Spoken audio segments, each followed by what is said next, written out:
ebidensya, resibo, walang lusot ang may atraso. Ang mga nakalap na resibo ngayong hapon.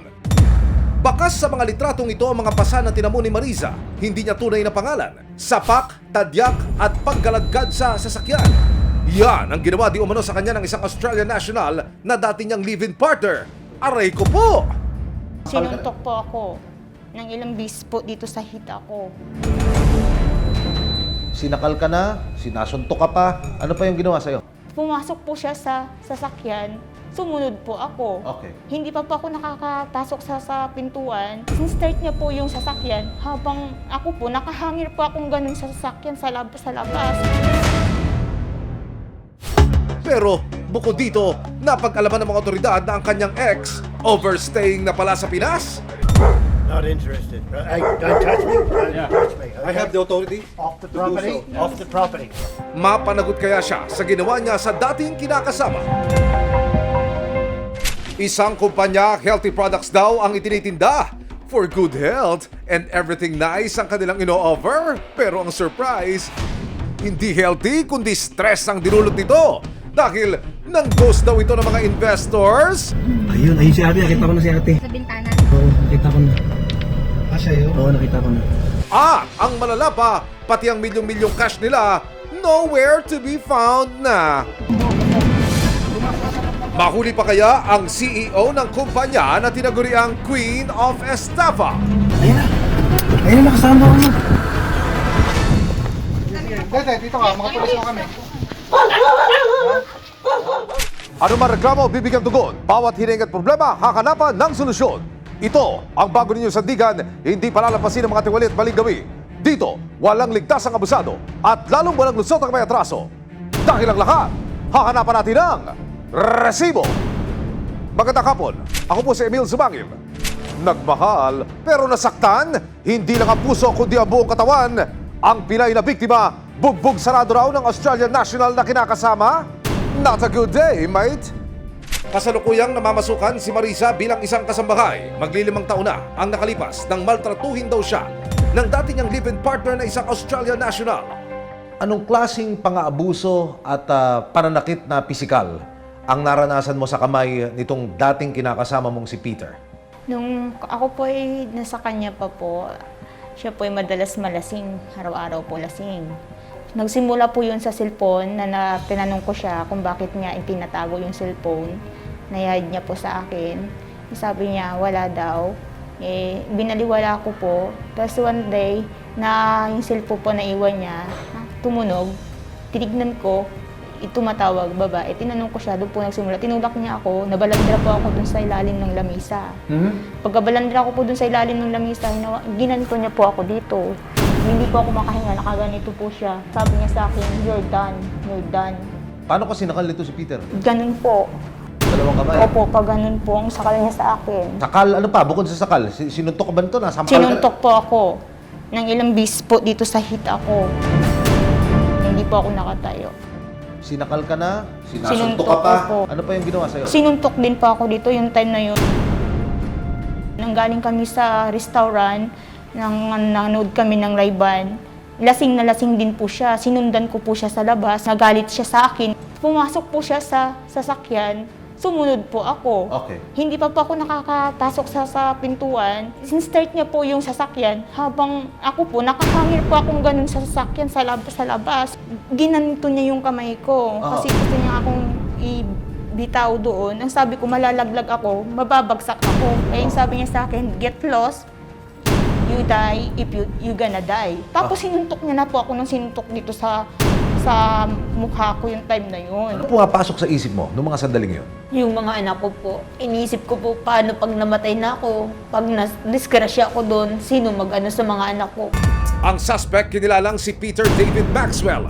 Nagsampa ng kaso si Mariza laban kay Peter para sa paglabag sa Republic Act 9262 o Violence Against Women and Their Children Act noong 2019. Ipinakita niya sa amin ang mga resibong hawak niya laban sa Australian National. Makikita sa mga litratong ito ang mga pasang tinamo niya mula sa pananakit at pambubugbog ng suspect. Inmate de Colidad po yan. Nakakuha po ako sa katunayan. Ang lumalabas dito, hematoma, red, pamumula ng balat, anterior aspect forearm, bilateral. Forearm. Opo. Anong order to? Supreme po yan. Umattend ba siya sa patawag? Hindi po. Kahit isang bisli po siya. Kaya lalabasan na siya ng arrest warrant, no? Opo. Maging ang mga kapitbahay nila sa Bataan noon, gusto na ring paalisin ang dayuhan dahil sa panggugulo raw niya sa lugar. Pa dito? Petition po yan ng mga tao sa Ang kanya. dami yan. Ilan nagpetisyon sa kanya? 50 Sa dalawa, po tatlo? ata. Dahil nga po, pag nalalasing siya, yun nga po, mahilig mang insulto yan. Mahilig siya mang ano ng mga tao. Tapos pag Oh. may babaeng dadaan, minsan hipuan niya. Inilapit ng resibo ang reklamo ni Marisa sa Bureau of Immigration. Agad na nagkasa ang Fugitive Search Unit ng ahensya para matunton ang suspect. Based sa aming database, ang status niya dito is turista. Expired na yung kanyang visa at overstay na siya for 5 years. Most probably undocumented na rin to. Dito na napag-alaman ng mga otoridad na expired na ang visa at nag-overstay na ang suspect sa Pinas. Ito ang naging basihan para arestuhin si Peter. Abangan mamaya ang pagtugi sa Australian National na overstay na pala sa Pilipinas at sangkot din umano sa pambubugbog sa dating kinakasama. May I have your passport, please? Not interested. Don't touch me. Susunod, isang kumpanya healthy products daw ang itinitinda. Ang pangako sa kanila, dodoble at titriple ang ininvest nilang pera sa kumpanya. Pero it's a prank pala. Mahuli pa kaya ang CEO ng kumpanya na tinaguriang Queen of Estafa? May aksyon, may ebidensya, resibo, walang lusot ang may atraso. May aksyon, may ebidensya, resibo, walang lusot ang may atraso. Isang grupong nangihikayat di umano ng mga open-minded mag-invest sa kanilang korporasyon kapalit daw ng malaking kita. Pero say goodbye to your money na dahil ang kausap ng mga nag-invest, nagtatago na. Naku po! Isang networking company na pinangalan ng Builders Road Marketing Corporation nagbebenta di umano ng mga health product. Ang tumangay raw sa pera ng kanilang investors, dumulog sa resibo ang isa sa mga nagrereklamo at natangayan daw ng pera ng kumpanya. Siyempre, health products, gusto naman natin yan. Plus yun nga kasi investment daw. Mag-i-invest ka, kikita ka. Yun lang. Ang pangako sa kanila, dodoble at titriple ang ininvest nilang pera sa kumpanya. Pero it's a prank pala. Per account, pagkadating ng 9 months, babayaran kami ng 1.280 per account. Ilang investment po na accounts ang inyong kinuha? 8. Gano'ng karami itong nailabas nyo para sa kumpanyang ito? I think 388. Sa account ko, mga 8 million. Bukod pa sa may bebenta, may freebies din silang nakukuha mula sa kumpanya in exchange of their membership. Social! Premium membership ang PEG. A portion ng binayad mo sa isang account ay meron silang product na binigay. 10% of that tatanggapin mo buwan-buwan. Pwede ibenta kung gusto mo. Pero nitong 2020, naging sketchy daw ang company at ni minsan hindi nakapag-payout si Ma'am at maging ang owner o CEO na si Yvonne Ruelias, tuluyan na ring ng ghost. Naku po! Missing in action! Nung malapit na kasing due date, bale, so syempre nagpapalo ka. Ano na, ang comment is because pandemic, may mga delay daw sa mga transaction sa bangko, may parang malilate. 1 or 2 months na may adjustment. Pero hindi na sila makontak. May 2020, yun na, hindi mo na sila makontak. Sabi namatay daw yung kanyang nanay. Kaya ang tanong ko, kung mayroong namatay, paralyzed ang opisina. Stress ako sa mga anak ko una-una, tsaka yung finances. Kasi syempre, na-expect ko yun. I was traumatized.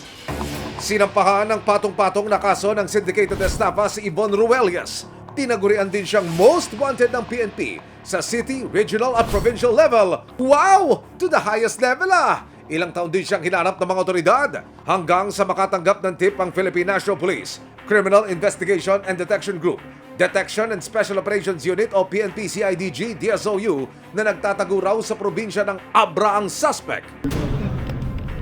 Ayun si ate, nakita ko na si ate. Sa bintana. Oo, nakita ko na. Yun? Oo, nakita ko na. Nakakuha kami ng informasyon na yung ating suspect ay nasa site dyan sa part ng Marikina. So, binirify ng ating mga team kung nandun nga siya. So nabigo yung ating tropa dahil wala siya doon. Sa katagalan, mayroon kaming confidential informant na pumunta sa atin. Pinatanong kung kilala ba ito dahil nagtataka sila na bakit nandun sa area ng Abra. Wala na silang inaksayang oras kasama ang resibo. Biyahing norte ang mga operatiba. Mahuli na kaya sa wakas ang itinuturing na Estafa Queen? Susunod! Ayun na, masaya. Ayun na, lumabas na nga. Dito ka, makapulis mo kami. Ang pagtugi sa Australian National na overstaying na pala sa Pilipinas at sangkot din umano sa pambubugbog sa dating kinakasama. May have your passport, please? Not interested. Don't touch me. May aksyon, may ebidensya, resibo, walang lusot ang may atraso. May aksyon, may ebidensya, resibo, walang lusot ang may atraso. Tinaguri ang Estafa Queen dahil sa patong-patong na kaso ng estafa, inirereklamo ng kanyang mga biktima. Umabot daw ng milyong-milyong piso ang tinangay niya sa mga investor ng kumpanya. At pagkadating ng 9 months, babayaran kami ng 1.280 per account. Ilang investment po na account sa inyong kinuha? 8. Gano'ng karami itong nailabas nyo para sa kumpanyang ito? I think 388. Sa account ko, mga 8 million. Isa rin siya sa most wanted ng PNP. Actually, yung warrant niyang 6 doon, no bail yun. So, listed siya as number 1 most wanted ng regional level, provincial level, municipal level, at saka city level. Hanggang sa makatanggap ng tip ang mga otoridad na nagtatago sa Abra ang suspect. So, agad bumuo kami ng isang tracker team para bumiyahe purposely, huliin siya dun sa isang liblib na lugar ng Abra. Kaya nito lang October 12, 2023, sa bisa ng 7 warrant of arrest laban kay Yvonne, agad na nagtungo ang Philippine National Police, Criminal Investigation and Detection Group, Detection and Special Operations Unit o PNP CIDG DSOU sa Abra para hulihin ang suspect. Pagdating sa Abra, agad na isinagawa ang briefing at planning sa paghuli sa suspect. Dumiretso na ang mga pulis sa target location. Kahit sa likod ka tumakbo, okay lang yan. Okay lang yan kasi ang maano lang natin, huwag nang makapasok ng bahay, yun lang po pinaka-focus natin.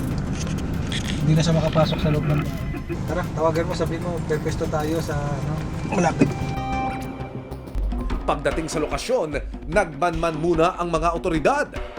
Yan yung kapilya, bago dumating sa kanya. Ayan, ito yung bahay ng target, sir. Ito. Yan yung malaki na kulay pulang bubong. Ilang sandali pa, isang babae ang nakita sa bahay. Ayun, ayun si Abby, nakita ko na si Abby. Sa bintana. Nasa yun, nakita ko. Positive! Siya na ang suspect. Isang asset ang bumaba mula sa sasakyan ng operatiba at pinuntahan ng bahay.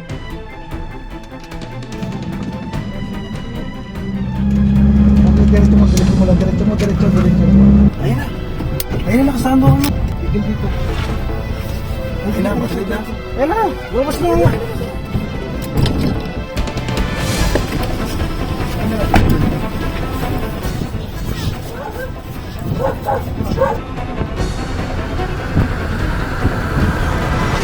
Dito ka, makapulis mo kami. Posas. Makapulis po kami ha. Taga-save dito, pagpaparami po kami. Alam niya naman po siguro kung ano mga naging natin yun. Pero biglang nagpalusot pa si ma'am. Nagulat daw siya sa kaso niya. Surprise! Wrong timing lang po, wrong lahat. Ngayon, kami naman po ay save lang ang warrant. Ibang Rueles, na-arrest ako po namin saka syndicated estafa na Regional Trial Court, Branch 278, Mandaluyong City. Babasahan ko lang po kayo ng inyong saglit lang po. Saglit lang po. Ang unang binasa niya po sa inyo, Mandaluyong City po. Mandaluyong po sa kasang estafa. Pangalawa po, Pangalawa. ito po, Regional Trial Court, Branch 17, Cagayan de Oro, Misamis Oriental, Syndicated Estafa po. Regional Trial Court, wait lang po. Branch 38, Cagayan de Oro, Misamis Oriental, Syndicated Estafa, under 315 po. Sa kalagitnaan ng pag-aresto, si Ma'am may special request pa. Wait lang po, matapusin lang po natin. Miss Yvonne Ruelas, babasahan ko lang po kayo ng inyong karapatan. You have the right to remain silent. Anything you say can be used you against the court. You have the right to choose an attorney. If you cannot afford, the government will choose one. Agad na dinala sa Maynila ang suspect na si Yvonne Ruelas. Yes sir, captured na namin yung subject sir.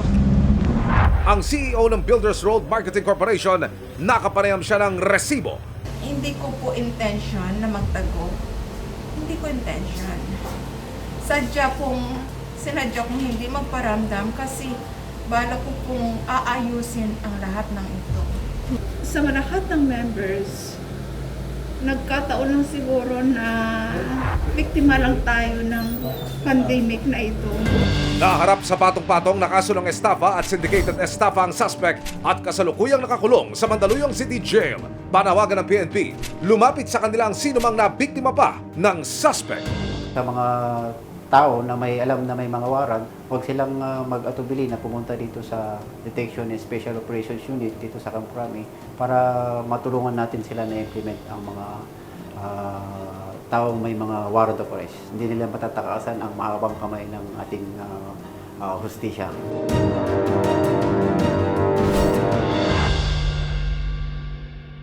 Isang Australiano, ilang taon ng overstaying sa Pilipinas pero hindi lang pala ito ang kasong kinakarap niya dahil ang isang kasambahay na dati niyang kinakasama naglakas loob ng ikwento sa resibo ang kalbaryong dinanas niya sa kamay ng dayuhan. Sinuntok po ako ng ilang beses po dito sa hita ko. Sa pagdulog ng resibo sa Bureau of Immigration, nalaman naming expired na ang visa at overstaying na ang suspect na kinilalang si Peter David Maxwell sa bansa. Kung aerial view, ito siya, yung White House.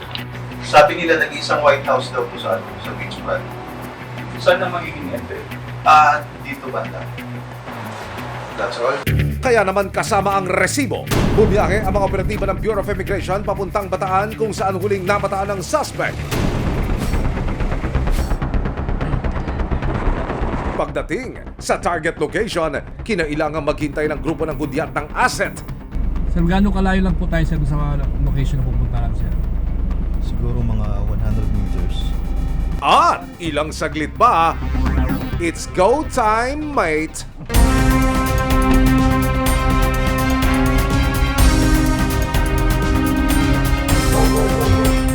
Sinamakan ng resibo ang sinagawang operasyon ng Fugitive Search Unit ng Bureau of Immigration noong October 25 para madakip si Peter David Maxwell dahil maituturing na raw siyang isang overstaying alien. Sa una, makikita pa ang pagtanggi niyang sumama sa mga operatiba ng FSU. Bureau of Immigration, Fugitive Search Unit. May I have your passport, please? Not interested. Don't touch me. Aba, not interested daw. Saan kaya mauwi ang pag-arestong ito? This is a mission order from the Commissioner of Immigration.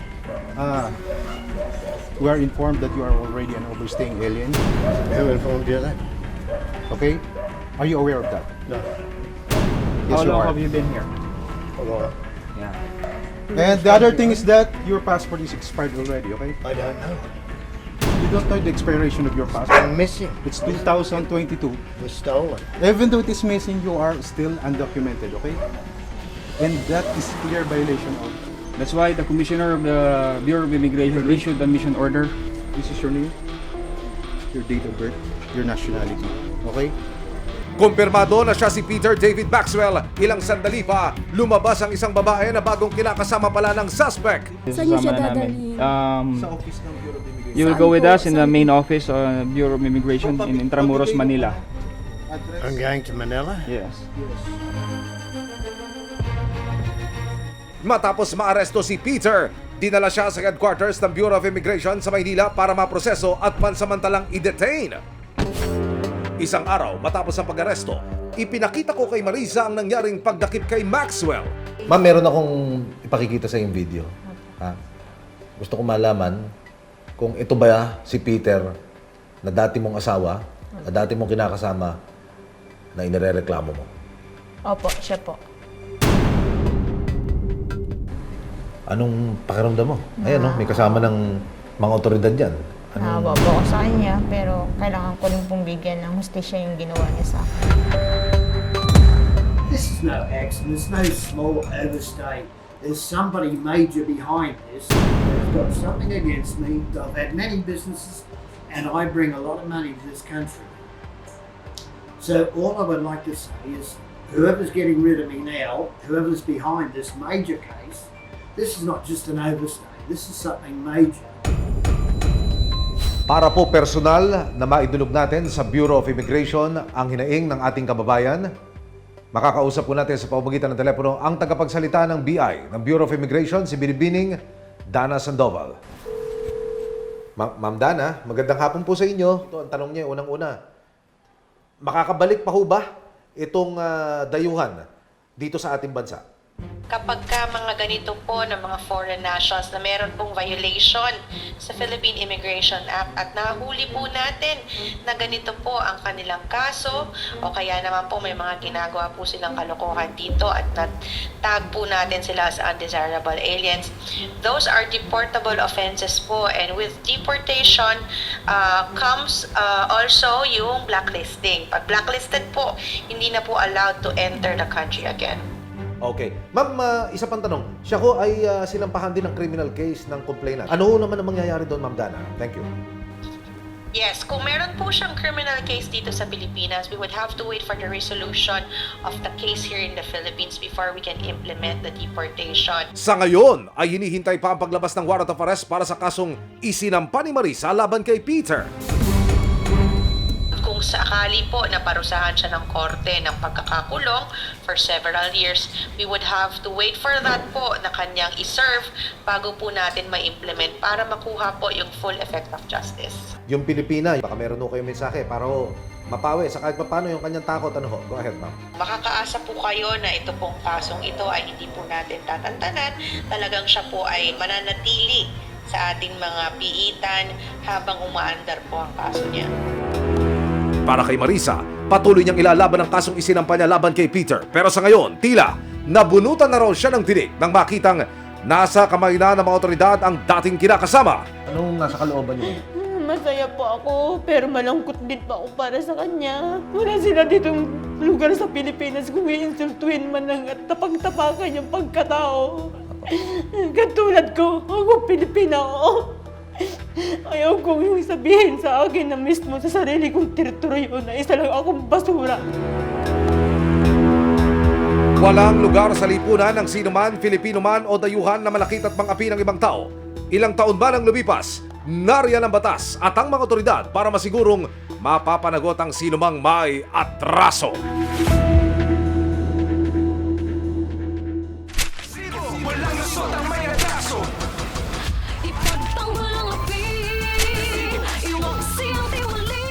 Sama-sama nating ituwid ang tiwali at baluktot. Itakwil ang maling gawi at modus na bulok. Walang ligtas ang abusado at lalong walang lusot ang may atraso. Dahil ang lahat, hahanapan natin ang resibo. Hanggang sa muli, ako po si Emil Sumangil. May aksyon, may ebidensya, resibo, walang